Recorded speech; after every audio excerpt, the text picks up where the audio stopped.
The rain had finally stopped, leaving the country road glistening under the late afternoon sun. Jake Mitchell checked his watch for the third time in as many minutes. 4:47 p.m. His stomach churned. He was supposed to be at Morrison Industries 15 minutes ago for his performance review. After 3 late arrivals this month, his supervisor had made it crystal clear. One more tardiness and he was done. But as he'd rounded the bend 20 minutes earlier, he'd seen her. A pregnant woman in a bronze dress standing helplessly beside a black sedan with its hood propped open.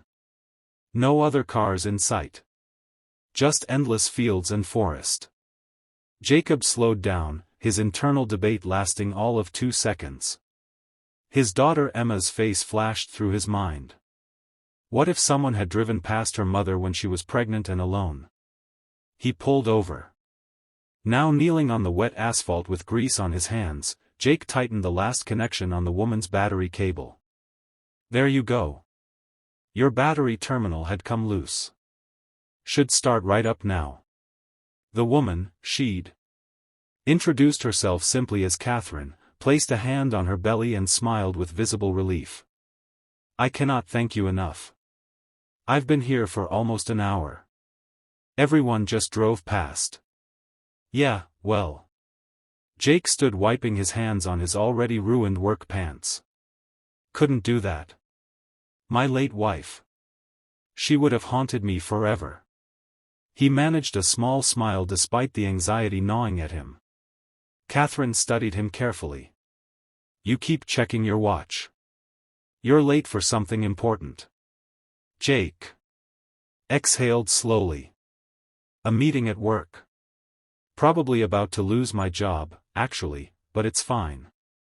Some things are more important. More important than your job. Catherine's eyes were piercing. Intelligent. My daughter's starting to understand what integrity means. Jake said quietly. Better she has a dad who's broke and decent than one with a paycheck who drives past people in trouble. Catherine's expression softened. What's your daughter's name? Emma. She's 7. Asks a million questions about everything. Despite his situation, warmth crept into Jake's voice. She's my whole world. After my wife died 3 years ago, it's just been us two against everything being late. Is this a pattern? Catherine asked gently. Jake's jaw tightened. Emma's been sick. Pneumonia, doctor appointments, picking her up from school when the fever spikes. My supervisor doesn't care about excuses. He says I should plan better or find backup care. As if I have family in town, as if I'm not already doing everything I can. Catherine was quiet for a moment, then reached into her car and pulled out a business card. Take this. Come see me tomorrow morning at this address. 9 a.m. Jake glanced at the card. Morrison Industries Executive Suite. His blood ran cold. Wait, Morrison Industries? That's where I work, where I'm about to be fired from. I know, Catherine said calmly. How could you possibly? Jake's eyes widened as recognition finally dawned. Catherine Morrison. Catherine Morrison, owner and CEO of the entire company. Her photo was in the lobby, though he'd never seen her in person. She kept a low profile, rarely visiting the manufacturing floor where he worked as a machine operator. Oh, God, Jake breathed. Mrs. Morrison, Catherine, she corrected. And tomorrow, 9 a.m., don't be late. There was a hint of warmth in her stern tone. Jake drove to work in a daze, arriving 40 minutes late. His supervisor, Derek Stevens, was waiting. With HR. The termination papers were already printed. They didn't even let him explain. His badge was deactivated, his locker cleared, and he was escorted out within 20 minutes. That evening, Jake held Emma close as they sat on their apartment couch sharing a budget dinner of mac and cheese. He didn't tell her about losing his job. Not yet. Daddy, why do you look sad? Emma asked, her small hand patting his cheek. Just tired, sweetheart. But I helped someone today. A lady who needed help. Emma beamed. That's good. Mama always said helping is the most important thing. She did, didn't she? Jake kissed his daughter's forehead, blinking back tears.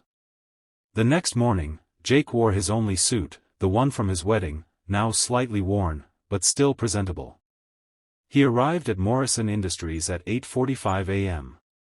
His stomach in knots. The receptionist seemed to expect him and directed him to the executive floor. Catherine's office was stunning. Floor-to-ceiling windows overlooking the city. Elegant furniture, awards lining the walls. She sat behind her desk, no longer in a dress, but in professional attire, her pregnancy still evident. Mr. Mitchell, please sit. Jake sat hands folded. Mrs. Morrison, I want to apologize for yesterday. She held up a hand. I reviewed your file this morning. Your work quality is excellent. Your safety record is perfect. Your colleagues describe you as reliable and helpful. Your only issue is tardiness. 7 instances in 4 months. I also reviewed the dates. She looked at him meaningfully. They correspond with your daughter's medical appointments. Jake nodded, throat tight. Yes, ma'am. I also learned that you requested flexible hours or a shift change to accommodate Emma's needs. This request was denied by your supervisor without being elevated to HR or management. Is that correct? Yes. Derek said the company doesn't do special favors. Catherine's expression hardened. Derek Stevens has been with us for 12 years. In that time, we've had a turnover rate of 40% in his department.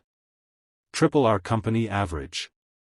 Yesterday after terminating you, he left work 2 hours early for a golf game.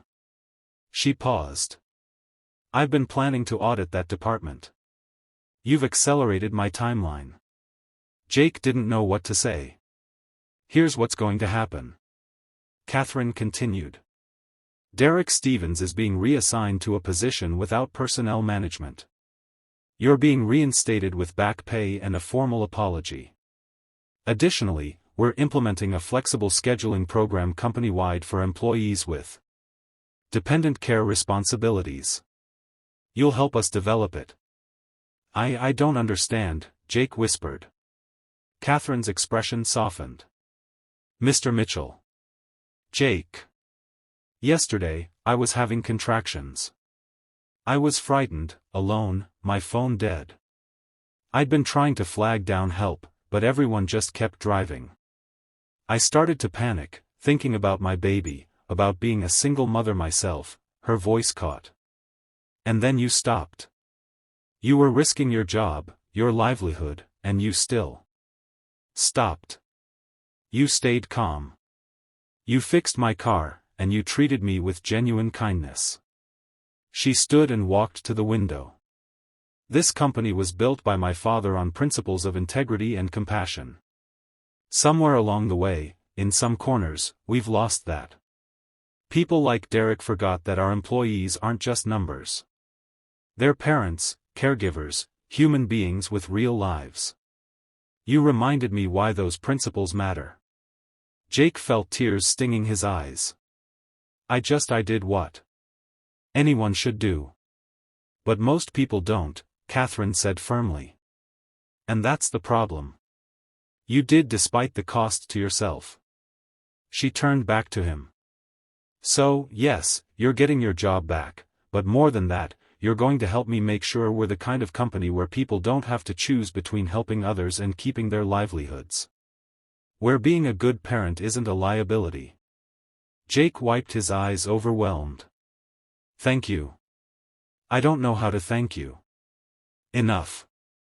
Be the employee I know you are. Be the father Emma deserves.